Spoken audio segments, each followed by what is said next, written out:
In today's devotional, we want to take a look at Titus chapter 3, verse 3, and we want to remember what we used to be.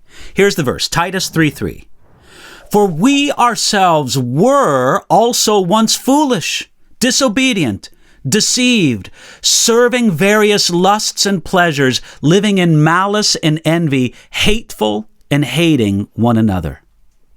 Now, in Paul's letter to Titus, this comes in a section of reminders. Paul wanted Titus to remind the Christians who lived under his teaching and leadership, to remind them how to live the Christian life. You'll find that in the first two verses of Titus chapter 3. But he also wanted Titus to remind them of how they used to live, what they used to be. It's as if God told us this: don't ever forget how I've changed your life. As Paul wrote, for we ourselves were also once foolish, disobedient, deceived. You see, in verses 1 and 2 of Titus chapter 3, we learned how to live. We learn in verse 3 why sometimes it is such a struggle. We didn't used to live in such a godly way. And we have bad habits of thinking and bad habits of doing to overcome. I want you to understand, Paul used the word we in this sentence.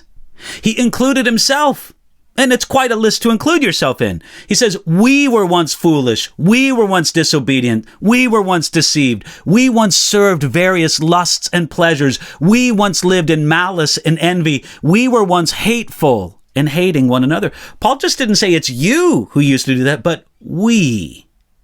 Now, for the Christian, everything that is in that list should belong to the old life.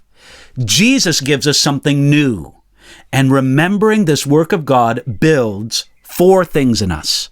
This is what this remembrance builds in us. First of all, it builds gratitude for how God has changed us. When we think of what we used to be, we can be so thankful that God has done a work in our life and that he's still doing that work. We often think that we are not yet what we should be, and that's true, but thank God we are not what we used to be. So first, gratitude. Second, it should build in us humility. When we see that it was his work that changed us, this was not our own self-improvement program. It was the work of the living God within us. Now, of course, it involved our will and effort, but even our will and effort were the work of God in us. We have nothing to be proud about. Third, this is kindness to others in the same place.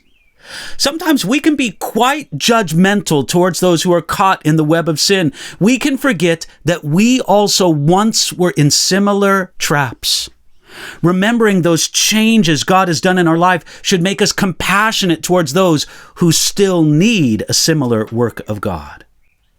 And then finally, it should build in us faith that God can change those who are still in the place that we used to be in.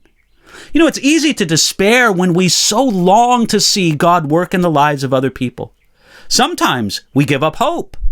But the next time you feel like giving up, ask God for the grace to remember that if God changed you, he can change other people as well.